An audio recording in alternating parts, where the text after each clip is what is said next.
Hey guys, and welcome back to another Lost Bits video right here on TetraBitGaming, the series where we explore the unused, altered, and unseen content in gaming. So, as I make this video, it's been a few months since Poppy Playtime's Chapter 2, and in the meantime, as we wait until Chapter 3 comes out in 2023, the multiplayer spin-off Project Playtime has recently released. Now, if you've watched some of my earlier Lost Bits videos on Chapter 2, you might remember that we found remnants of this multiplayer game left over unused there. So, in addition to checking out some unused maps today, we'll also be checking out what did and what didn't make its way back into this game from Poppy Playtime Chapter 2. So this will basically be a Lost Bits and Found Bits rolled into one, a Lost and Found Bits if you will. And just want to give a quick plug to my clips channel. If you'd like to check out some short clips of my past videos and streams, I'll have a link to TetraBit clips for you down in the description below. Anyways, huggy wuggy that like button, let's check out some Project Playtime Lost and Found Bits. Alright, so to start, let's go over what we found unused in Chapter 2 and what did and didn't make its way into Project Playtime here. So for starters, 6 months before Project Playtime's release, it was believed that the scrapped multiplayer mode, at the time, was going to play similarly to Dead by Daylight, and yeah, it certainly does play like Dead by Daylight now, so score 1 for us. Then next, found in the files, we had Monster Selector, basically a box in which Huggy Wuggy and Mommy Longlegs were found, and as the file name suggests, it was likely going to be where a character select screen was tested for these monsters. Now, although this was definitely updated for Project Playtime's release, as each monster is seen in this jail cell-like room instead, a similar box to this one as seen in Chapter 2 is still found in one of the early test maps found here in Project Playtime, but we'll come back to that later in this video. So for all intents and purposes, yes, this technically did make its way into Project Playtime, but it did get replaced with an updated version. Next in my video, we looked over all 5 of the different Playtime Co. player models that were going to be used as the hero or survivors for the mode. Now, although these characters are basically the ones that are used in Project Playtime, their models definitely got an upgrade, and 5 different colors was cool and all, but microtransactions. So now you can choose from a plethora of colors, hats, hands, pants, you name it, to really customize your character. At this point in current year gaming, I don't think the existence of cosmetics and a battle pass system should really shock anyone. Also, based on the color range of the survivors, it seems like only 5 survivor characters were considered initially, but in Project Playtime you can have up to 6 heroes going against the monster, so that's pretty cool. Then next in my video, we took a look at 2 planned moves for Huggy Wuggy, Charge Hug as well as Trap Breaker. Although no longer mentioned by name in Project Playtime, Huggy Wuggy's shift move does still appear to be a Charge Hug, so check on that one, but his E move is no longer a Trap Breaker, but rather the ability to place in mini Huggies that can alert you to a player within their range. Then next up for Mommy Longlegs, who is absolutely broken in Project Playtime by the way, we saw 2 moves, Spotter as well as Spiderweb, which still had a placeholder black ball projectile left over in Chapter 2. And unlike with Huggy, both of these moves actually did make their way into Project Playtime, as you can shoot out spiderwebs to slow down any players in sight, and then a spotter ability is also in Mommy's arsenal, as you can use it to detect players through walls for a brief time.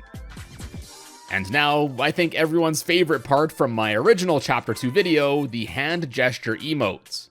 Now initially, it looked like they were going to be mapped to certain key inputs, such as pressing a few of the number keys in a game, but this has been changed to pressing X by default to open up a wheel of emotes that you can customize instead. Left over in Chapter 2, there were 4 hand gestures that we went over, and 3 of them made their way into the game here, at least currently. And if you've watched that video, you probably know which one didn't make it. So the thumbs up made it, as did the thumbs down, as well as the OK hand gesture, but unfortunately the beloved flipping the bird emote didn't have the same luck. This definitely seemed like a fan favorite in the comments when I released my original video, and who knows, we're only in Season 1 of Project Playtime as I make this video, and I'm sure they'll be adding more and more hand gestures to the game in future updates, so maybe one day we'll see this again. Then next, just like the player models, their animations, although similar to what we saw unused in Chapter 2, are updated here as well, and then there's the blue hand scanner and Win Cube. Although a blue hand scanner is seen on the generators in regular gameplay, the wind cube I don't think is seen at all. But a similar red cube frame is seen in an unused map left over in Project Playtime, which again we'll come back to later in this video. And lastly, we also mentioned a few screens left over in Chapter 2 for Mommy Longlegs winning a game, Huggy Wuggy getting the player, as well as a reward screen where the player was given 150 points. The screens for getting got are fairly similar, though the main text font was changed, which is good because now it actually looks like it says Mommy Longlegs and not Mommy Yongyegs, but the subtext was actually changed from just waiting for another player to revive the downed one to instead displaying the auto revival text and meter. And then, as far as the reward screen goes, yeah, it got overhauled by quite a bit and looks much better. And of course, points, as referred to here, were changed to tickets, which in Project Playtime you can use for stuff like buying sabotage or upgrades for the monsters and survivors. And that's just about all we saw left over in Poppy Playtime Chapter 2, and by the looks of it, almost all of the things that were left over there did make their way into the final version of Project Playtime, at least in one way or another. So yeah, super cool that we were able to find a glimpse into what would come over half a year into the future back then. And now, moving on to talking about the rest of Project Playtime, let's first take the camera around and talk about some things left normally unseen out of bounds. Now, unfortunately, as far as the two regular playable maps that are currently in the game go, there isn't really much of note found outside of the game's regular bounds, but thankfully, there are a few things for us to find in the two tutorial levels that the game makes you play the first time that you start it. Firstly, for the hero or survivor tutorial, just behind one of the doors that are normally blocked, there's this empty hallway in the void, and here we can find some floating developer text left over here. This is the same kind of text that we've recently seen in both FNAF Security Breach as well as Poppy Playtime Chapter 2, and they seem to be little notes left in by the developers for QA testers or context or notes to indicate something that should be added to the area in the future. Anyways, for this instance, we get a nice little message just welcoming us to the tutorial. Then next, there's this white platform found off in the distance with a lone survivor just chilling on it. Now at first I thought maybe this was the survivors that you meet in the Wacka-Wuggy area later in the tutorial, but nope, they're already there as soon as the map loads. And it turns out that this is actually Bill, the survivor that's sent to save you after you get sent down to the Wuggy area yourself, as after he comes in, there's no longer a survivor found on that platform. This tutorial section also has a bunch of miscellaneous stuff found above the map, including parts of the toy pillar puzzles, as well as some double door handle things which I don't think are seen in this tutorial at all. And also similarly, there's this red box which too has a handle on it. This again isn't something seen in this tutorial either, but I reckon this might have been for a tutorial section in which the game would teach you to pull objects onto something, as this is a mechanic that's seen in a later test map that we'll go over in this video. And then lastly for the survivor tutorial, not really unused, but interestingly, the Wacka-Wuggy pit is found beneath the map, and it looks like you actually drop in when captured and are pulled out when rescued. In both the museum and factory maps playable in the game, the Wuggy pits are actually found above the maps. And the game actually cleverly tricks you into thinking that you're being pulled up when actually you get warped back down into the map instead. Now next, we move on to the monster side of the tutorial, where here there's not nearly as much stuff found out of bounds, but we do have 3 more hidden developer messages. All 3 of these messages give explicit context into the prerequisites for opening certain gates in the tutorial, apparently known as LP gates.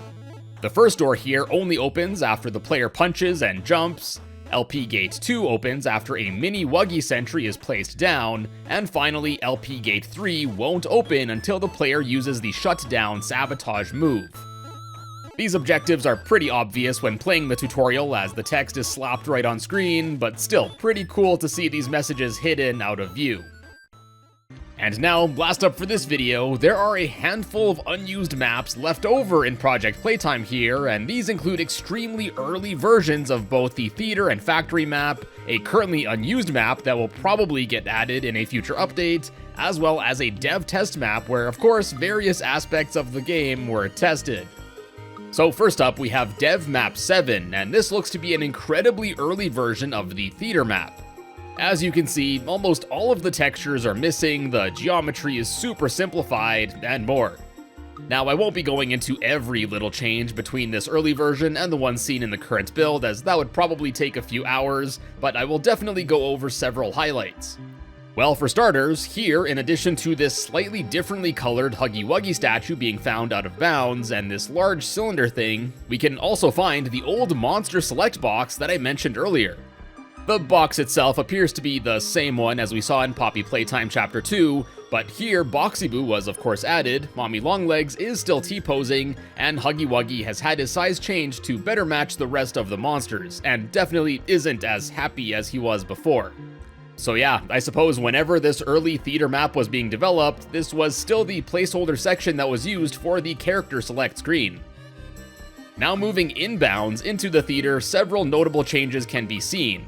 Here at the start, we can see some really high-resolution, photorealistic looking grass texturing this cube, well, at least most of it, and then this same grass can also be seen at the base of the golden Huggy statue at the front area of the theater.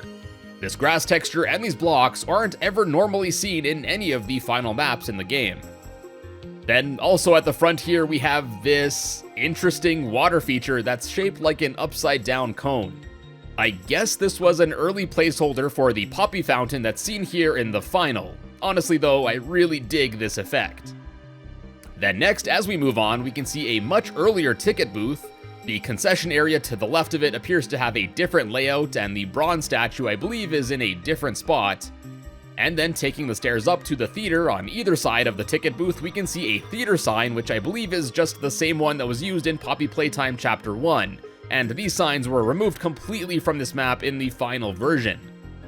Then inside the theater, we can see that the whole feel of it is completely different than how it's seen in the final.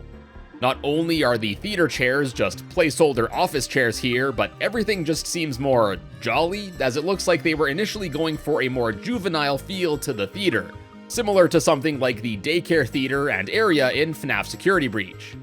And yeah, this is way different than the fancy, elaborate, almost regal feel of the final theater map. And to add to this, the stage was changed quite a bit too. Instead of the large flaming Huggy Wuggy cutout thing on the stage with a curtain backdrop, here we have a nice cheery and cloudy background, as well as this extremely creepy Huggy Wuggy here by these blocks. Just something about his eyes and smile here, I think, makes him look even more creepy than the normal version of Huggy. Then probably my favorite difference in the entire theater here is with the projection room. On top of the area just being much more simplified here, the devs literally just enlarged one of the security cameras here to be a placeholder for the projector and just called it a day. It looks incredibly goofy and I love it. Eventually, of course, the projector did end up getting a proper model. Then in the middle, in front of the stage, there's also whatever you want to call this. It's like some weirdly shaped polygonal object, and then for whatever reason, there's also a train cart just sitting in the middle of it. Yeah, I have no clue what this is or why it's here. I guess it might have just been a placeholder object for this bunch of chairs that were put here in the final version. Next up, under the entrance area, there are also a few really basic objects here that look like some early doors and such. There's not really too much else to say about most of the rest of this area. It's mostly untextured, hella simplified, rooms aren't quite what they were made into later, the stacks of chairs and tables and whatnot are missing, but the worst part is, no popcorn machine and no way to get some yummy stuff.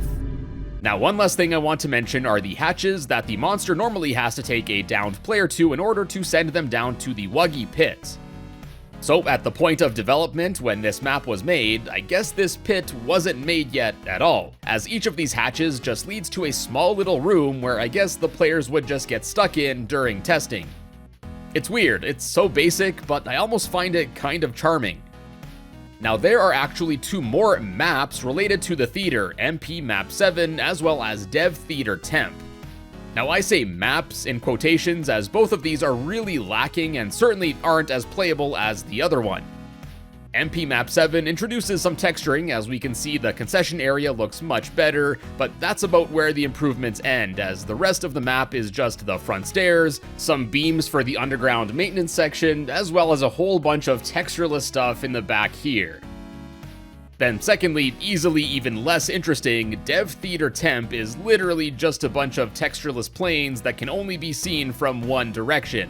Yup, that's it. Super exciting, I know. Now moving on, next up we have an early version for the only other map currently playable in the game, the Factory, here listed as MP Map 1. Much like the early theater map, although the layout is generally the same as is seen in the final version and things are where they should be, well, mostly, some things are definitely unfinished. Of course, there's a large lack of texturing, once again, go figure, but also we have some early rails on the sides of the catwalks, some of the machinery is definitely unfinished, and we also got incredibly basic placeholders for whatever these things are in the final map, as well as this assembly line delivery system. There's also this room here where some texturing was attempted, but basically everything in this room uses the same brown texture, so everything just looks really scuffed here.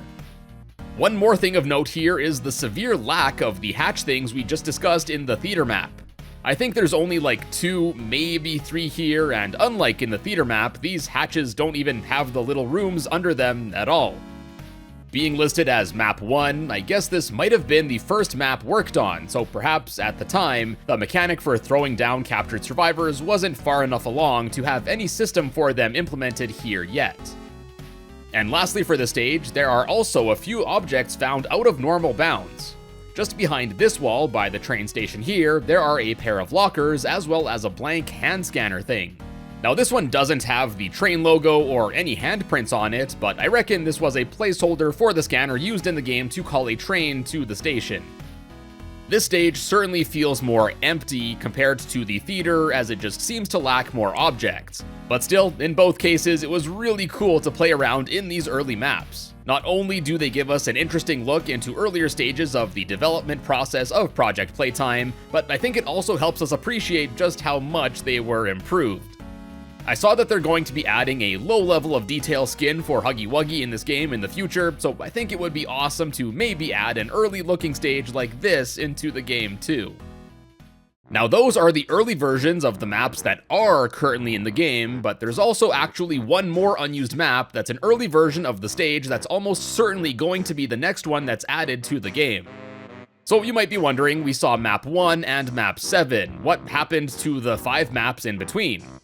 Well, I'm sure there were more maps made in between, but the only one that's actually left in the game is an early version of Map 5 here, and this appears to be a stage that will take place in a foundry of sorts.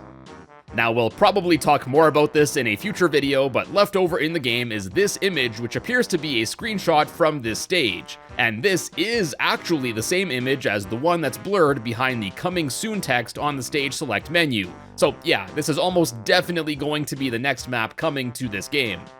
This stage is honestly pretty similar in my opinion to the factory level, as we have a bunch of catwalks and machinery everywhere. The centerpiece of the stage is definitely the foundry section in the middle, so I guess buckets of some sort of hot melted metal would be brought in and then dumped into a central container, which here also has a train car inside of it. Yeah, I'm not really sure what's with these train cars being placed in these random places. Anyways, this poured metal would then be seemingly processed into large rectangular sheets, and then, just like we talked about earlier, here we again see some more floating dev text giving us context into how the rest of this process is being planned to function. So here some machine would lift up the sheets of hot metal, then I guess they would make their way onto a conveyor line where this presser, that's here just seen as a placeholder white cube, would press them, and then this machine would process the pressed metal into rolls, and finally the rolls would make their way into this corner of the map where they would be packaged and shipped. I'm assuming these overhead doors will lead to a more proper looking distribution area, but for now this back area is just a weird maze.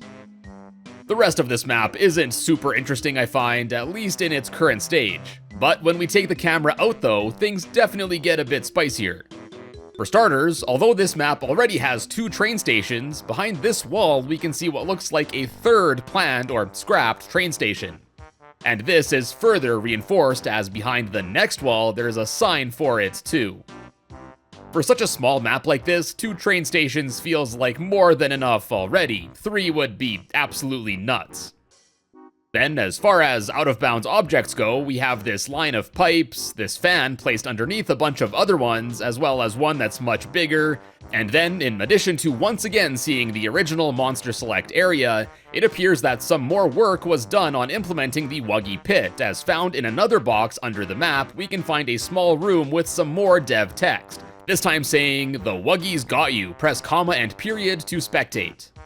Now, although no proper Wuggy area is found here yet, I guess this is where testers would have been taken to after dying to them when testing this map. And lastly, for the stuff found out of bounds, there's a whole bunch of miscellaneous puzzle pieces found way underneath the map. And some of them, like the piano keys here, are found at like weird angles, so not only is it weird that these are found so far under the map, but this makes it even more strange.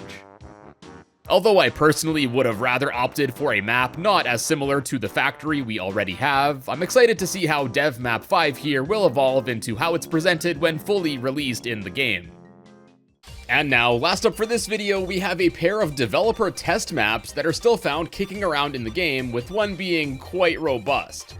But first up, the less interesting one is known as Dev RGB Splat Map Testing. This isn't a very big map, but we have some cement structures, this piece of machinery that we saw picking up sheets in the Foundry map, and then the main attraction of this map are these 3 tiles here. And it looks like this is where the splat mapping was tested, as the name of the map suggests. Now, I'm certainly no game dev expert, so I had to look it up, but splat maps are used in texture splatting to work with texture transparency. And yeah, I guess that's what was being tested here on these tiles. There's also some oddly placed textures on the wall here, and I'm not quite sure what that's about. I don't feel qualified to add anything else about this map, but if you have any more insight, let us know down in the comments. And now, last but absolutely not least, we have Dev Puzzle Environment 2, and as the name might suggest, this level has testing areas for a whole bunch of puzzles. When first loaded into this map, we start way up high on this platform where we can see a bunch of floating waypoint graphics. They don't do anything in particular, and there's not really much else here besides some invisible collision, so yeah, I guess this was just a spot for testing how these would work. Now, this test map doesn't really shine until we drop down into this funky looking area below, and here is where the interesting stuff starts. First up, I guess as a test for the new train that was introduced in this game, we actually have the placeholder version of the train from Poppy Playtime Chapter 2 that we saw back in the beta version. Pretty cool to see it back here, but kinda strange that they didn't go with the one that was used in the final. I guess maybe this stuff was being worked on before Chapter 2 was even finished. Then next we have this generator here with 2 blue hand scanners. As you might expect, after placing a hand on each scanner and scanning away, this will turn on the generator and the light will change from red to green, indicating the successful powering up. Now, powering up generators, of course, did make its way into the final version of Project Playtime and must be used when the monster sabotages the survivors. But the generators obviously got a visual overhaul, and there's only 1 blue hand scanner now instead of the 2. Then next up, there's this lone red gear chilling on the floor, and it definitely looks like the intention here was to bring this gear over to this machine to repair it, as it's obviously missing a gear. But no matter what I did, the machine just wouldn't accept this gear, so I guess either this isn't what you were supposed to do, or it just wasn't fully programmed here yet. Also, this area has 3 of these red buttons that, when pushed, cause a barrier to slam down to block your path. And this looks to be a test of the closable doors used in the game by the survivors to block the monsters. And similarly, there's also this section where this button causes the bridge to come down for a few seconds. Now, this isn't really a mechanic that's seen in the game, at least not yet, but maybe something like this will get added in future updates. Then next up, in addition to seeing some very realistic looking trees, we can actually see 3 red objectives on this map to complete. The first of these is just another generator, and after completing it, we can see that the objective icon changes color from red to green as well. Then the next puzzle to complete is a pressure pad, and here we can see a red box frame similar to the wind cube that I mentioned earlier that was unused in Poppy Playtime Chapter 2. Here, you simply have to move this red box onto this plate here to complete the challenge, and like I alluded to earlier, I think this is likely what might have been once introduced in the tutorial level with the red box that we found out of bounds. And lastly, we have yet another pressure plate, but this time seemingly requiring 3 survivors to stand on it as indicated by this sign. Although, surprisingly, when standing in the middle, it would apparently count as 2 people, no matter what else I did. Without another person here, I couldn't get it to count to 3. Now, I haven't been able to confirm this, but I have a suspicion that when all 3 of these tasks were completed, this large door here would lift up, as this door seems to block off the rest of this area. I find it interesting that seemingly only one of these tasks has been implemented into the current release of Project Playtime. And that's pretty much it for this dev test room. It's super cool to not only be able to see this map left in the game, but to also be able to play around and test the objects myself was a lot of fun. And if you know me, I love my test room, so this was an absolute joy to see here. Now, I've already found some unused graphics, there's a few currently unobtainable cosmetic items, some early models, and more. But I'll be saving those for a future video, so be sure to subscribe to find your way back here in the future when it's up. Till then though, I hope you enjoyed this video, and if you did, be sure to check out some of my other Lost Bits videos while you're here. And as always, thank you all so much for stopping by today, and I will see you in a bit.